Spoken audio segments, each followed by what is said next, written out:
Ny mofinaina isan'andro atolotry ny mpitandrina rakotina valina maoly.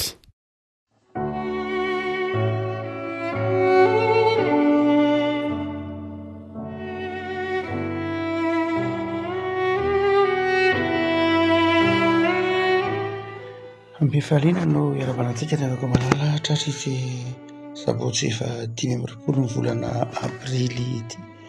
Ny mofinaina izay voarahatra ao antsika dia ny bokin'ny Joshua 10, Joshua 10, 12, ka hatramin'ny 5. Joshua 10, 12, ka hatramin'ny 5 vakitsika amin'ny anaran'i Jesosy. Ary tamin'izany Joshua dia niteny tamin'i Jehovah tamin'ny andro nanoloran'i Jehovah ny amorita teo alohana zanak'Israely, ka nanao teo mason'ny zanak'Israely hoe: ry masoandro mijanona eo ambonin'ny Gibeona, ary ianao kosa ry volana any andohasahany ahilaona dia nijanona ny masoandro ary nijanona koa ny volana. Mandra-pamaly ny olona ny fahavalony, tsy efa voasoratra eo amin'ny bokin'ny Jasara fa izany, dia nijanona teo afovoan'ny lanitra raha ny masoandro, ka tsy nandroso ilentika tokony ho indray andro maninditra, ary tsy nisy andro tahaka izany na tanoloany na tatoriana izay nihainoan'i Jehovah ny feon'ny olona, fa Jehovah niady ho an'ny Israely, ary Joshua sy ny Israely rehetra teny verina nakany an-tokotany Gilgala. Ray masony Roma no masinana amin'ny fahamarinana, teninao no fahamarinana. Amen. Ray havana Joshua moa nandimby an'i Mosesy izay fantatsika tsara na tantara izany. Tsy mora tamin'i Joshua akory ny nandimby an'i Mosesy. Mosesy izay akaiky an'Andriamanitra, niresaka mivantana tamin'Andriamanitra, nitefen'Andriamanitra manokana mihitsy mba hanafaka ny zanak'Israely avy any amin'ny tany nahababoana. Joshua kosa izay nandimby azy, Joshua sy Kaleba, ny ray avy amin'ny fokon'ny Efraima, ny ray avy amin'ny fokon'ny Joda, izy roa izay nandimby no fantenana manokana mba handimby ny asan'i Mosesy. Joshua moa no voatondro ho mpitarika, ary dia eto dia asehon'ny bokin'ny Joshua fa nandimby an'i Mosesy izy ary niaraka sy niandany tamin'i Joshua Andriamanitra. Tahaka ny niandanian'Andriamanitra tamin'i Mosesy no niandanian'Andriamanitra koa tamin'i Joshua. Amin'ity tram-piasantsika ity dia niady tamin'ireo mpanjaka 5 ny Amorita i Joshua, ireo mpanjaka 5 izay naherisetra no nedivan'i Joshua, natrehin'i Joshua sy ny miaramilany. Rehefa avy namakivaky an'i Jeriko, nandrodana ny mandan'i Jeriko, dia mby kosa amin'ny fifandonana amin'ny Amorita. Magaga ilay fizotrany tantara satria ao amin'ny tanànan'ny Gibeona na ny Gibeonita no nisehony tantara.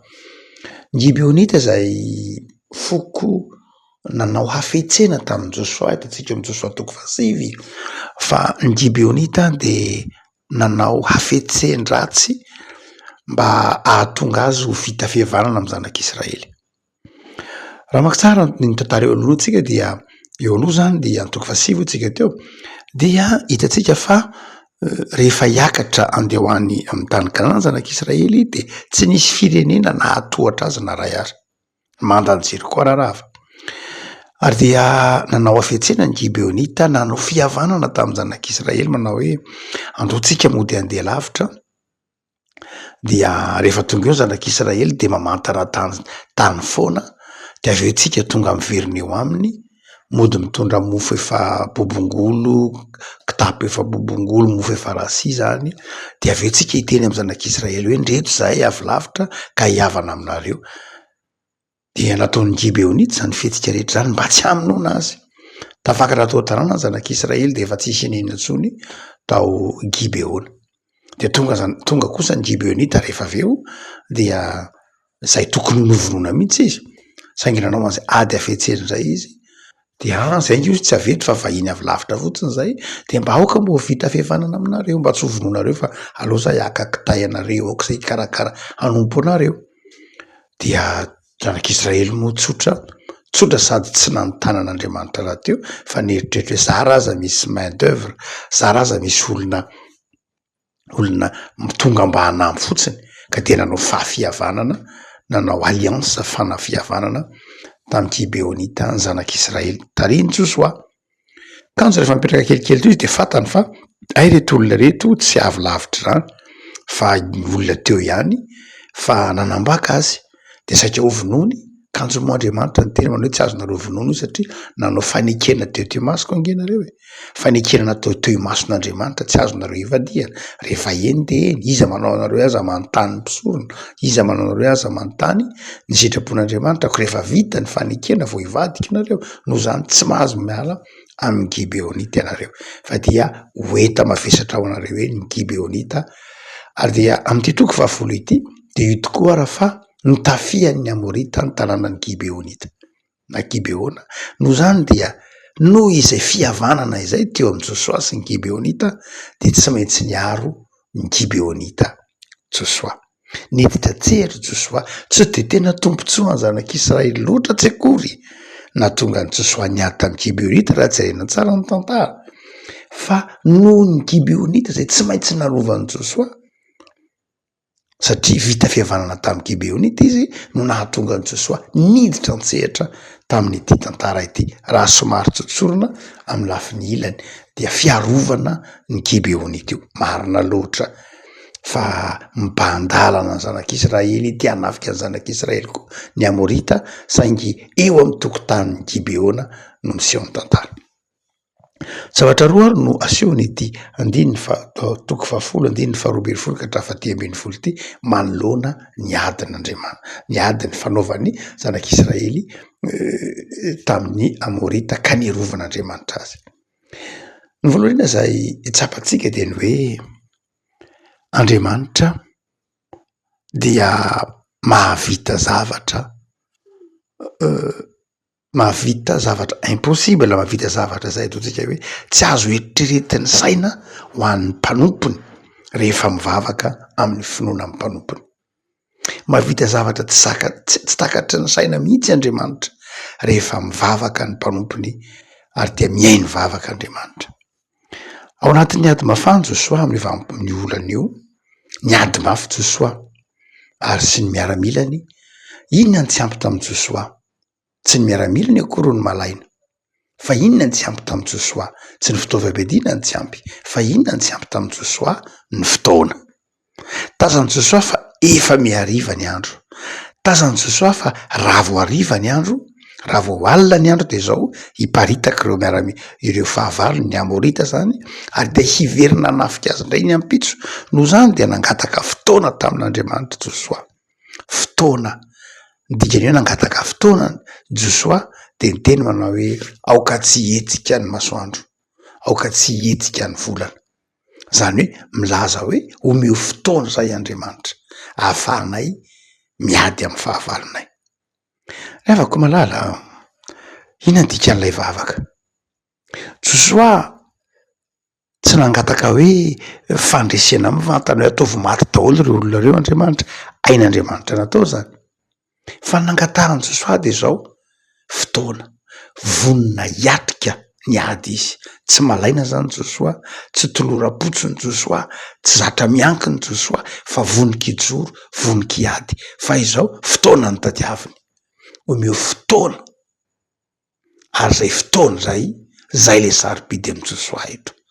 Revako malala, asehony ity tantara ity zany, mahazava-dehibe ny fotoana. Mahazava-dehibe ny fotoana.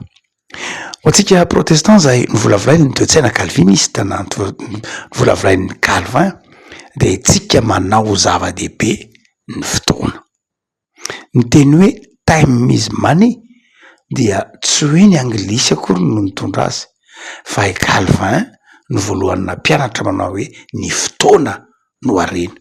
Fa satria moa ny anglisy protestant dia nanohy fotsiny zay toe-tsaina zay izy hoe ny fotoana no harena. Ny olona manam-potoana ka sady salama de tokony tsy ho maharitra ho Calvin. Eto zany dia miverina amin'izay fampianaran'ny Calvin zay isika manao zava-dehibe ny fotoana, tsy manary fotoana, mitandrina amin'ny fotoana, ny fotoana ny sarobidy amy Josoa io, ny fotoana ny sarobidy amintsika. Fa na inona heriny miaramila ny Israely, na inona hatsaran'ny fitaovan'ny zanak'Israely, na inona amaroan'izy ireo, rehefa tsy manam-potoana izy de resy. Zany dia antoko ny fombiavantsika ny fotoana. Sarobidy mihitsy amintsika zany ny fotoana eto, ary zay ny tsy ampy. De afaka malala ny kristianina de zao tsy tokony manarinary fotoana. Tokony mahatsiaro fa io fotoana io de avy amin'Andriamanitra.